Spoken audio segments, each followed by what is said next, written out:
तो चलिए बेटे, आज इस लेक्चर के अंदर ना हम प्रॉब्लम नंबर 22 सॉल्व करने जा रहे हैं।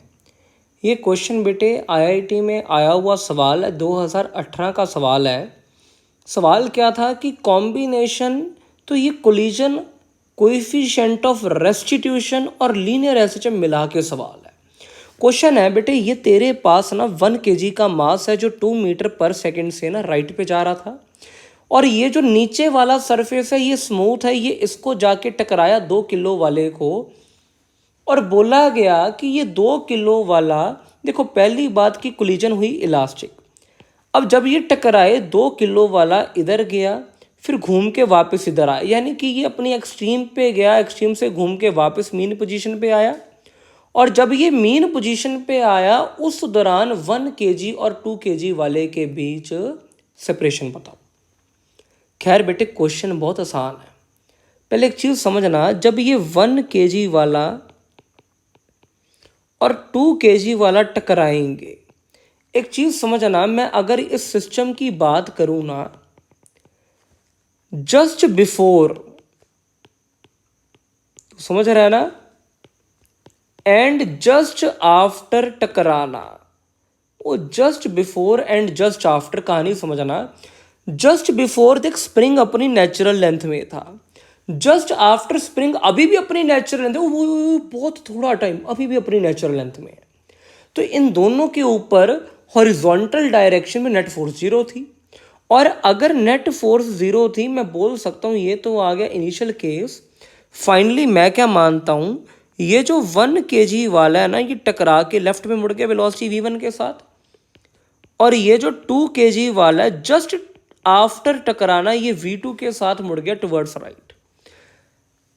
अब बेटे, just before and just after टकराना हॉरिजॉन्टल डायरेक्शन के अंदर नेट फोर्स जीरो थी, और अगर नेट फोर्स जीरो आएगी ना, मैं बोल सकता हूं लीनियर मोमेंटम कंजर्व है। और अगर लीनियर मोमेंटम कंजर्व है, मैं लगा सकता हूं वेक्टर फॉर्म में p initial should be equals to p final. तो मेरे पास आ गया 2 × 1 plus 2 × 0, this should be equals to, ये 1 वाला लेफ्ट पे मानना है मैंने, तो 1 × -v1 प्लस 2 × v2। तो बेटे एक इक्वेशन आ गई 2v2 -v1 should be equals to 2, ये पहली इक्वेशन। अब बेटे अगली इक्वेशन क्या है, दूसरी आएगी, मान के रखा है कि कोलिजन इलास्टिक है, तो मैं लगा सकता हूँ कोएफिशिएंट ऑफ रेस्टिट्यूशन, समझ रहा है ना, ये आती है velocity of separation divided by velocity of approach. अच्छा, अगर तू देखे ना, अप्रोच की वेलोसिटी शायद 2 - 0 थी, तो मैं लिखूंगा 2 - 0। सेपरेशन की आएगी v2, ये राइट में है, माइनस v1 लिखना चाहिए, बट मैं उसको लेफ्ट में मान के चल रहा हूं, तो यहां पे मैं लिख रहा हूं -v1।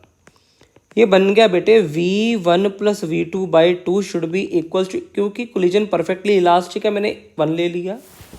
और यहाँ पे बेटे मेरे पास दूसरी इक्वेशन आई है v1 + v2 = 2, और पहली इक्वेशन तू देखे ये था -v1 + 2v2 = 2, दोनों को जोड़ दो आपको मिलेगा 3v2 = 4। देयरफॉर बेटे v2 कितना आ गया तेरे पास 4/3। आई होप तेरे को ये बात समझ आ रही है। और अगर बेटे यहाँ से v1 निकाला जाए ना, तो चेक करके देख, मुझे पता नहीं क्यों लग रहा है ये 2/3 आ जाएगा। खैर यूनिट लगा लियो, मीटर पर सेकंड, मीटर पर सेकंड। अब देख बेटे, ये तो v1 आया। अब एक चीज समझ, मेन क्वेश्चन ये नहीं, मेन क्वेश्चन है सेपरेशन का। अब सेपरेशन की बात समझना, ये जो डब्बा था स्प्रिंग के साथ लगा, ये मीन पोजीशन पे था, जिसका मास मुझे शायद लगता है 2 किलो मैंने दिया है। अब होता क्या, पहले ये इधर जाता, और बोला गया कि ये इतना भी राइट में नहीं जाएगा कि दीवार को टकरा जाए, यानी कि दीवार को नहीं टकरा रहा, पहले राइट पे गया, फिर घूम के वापस आया, मीन पोजीशन पे आ गया।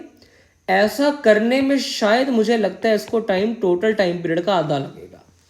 और यहाँ पे इसका टाइम पीरियड कितना था, 2π√, मास इसका था 2 किलो। के की वैल्यू भी आप ऊपर चेक करना, 2 दी है मैंने, तो ये वैल्यू तेरे पास निकल के आ जाती बेटे 2π। आई होप बेटे तेरे को बात समझ आ रही है। लेकिन इसको पीछे जाके वापस आगे आने में टाइम कितना लगा, t/2। अब उतनी देर में जो m1 वाला था वो पीछे, पहली बात तो m1 वाला पीछे मुड़ा किस रफ्तार से, तू बता बेटे। हाँ, 2/3 से। अब इतनी देर में ये 2/3 मीटर पर सेकेंड से जो m1 चल रहा है जिसका मास 1 kg है, ये इतनी दूर आ चुका है। ये जो d आया, this d is this required separation.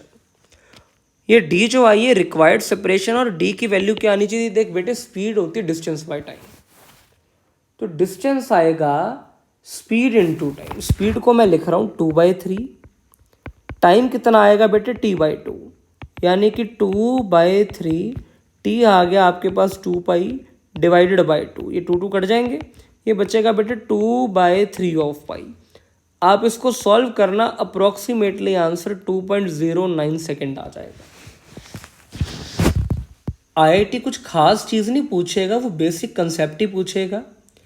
आपको कंसेप्ट आना चाहिए, आप क्वेश्चन बना लोगे, आप सोच पाओगे। अगर बेटे आपको इस लेक्चर में कोई भी डाउट है तो प्लीज़ नीचे दे कमेंट सेक्शन में ज़रूर पूछिए, और इसी तरह रोज़ पढ़ते रहिए, हम आपके साथ हैं। हम पूरी कोशिश कर रहे हैं कि बेहतरीन से बेहतरीन कंसेप्ट्स आपके सामने रख सकें। Thanks for watching.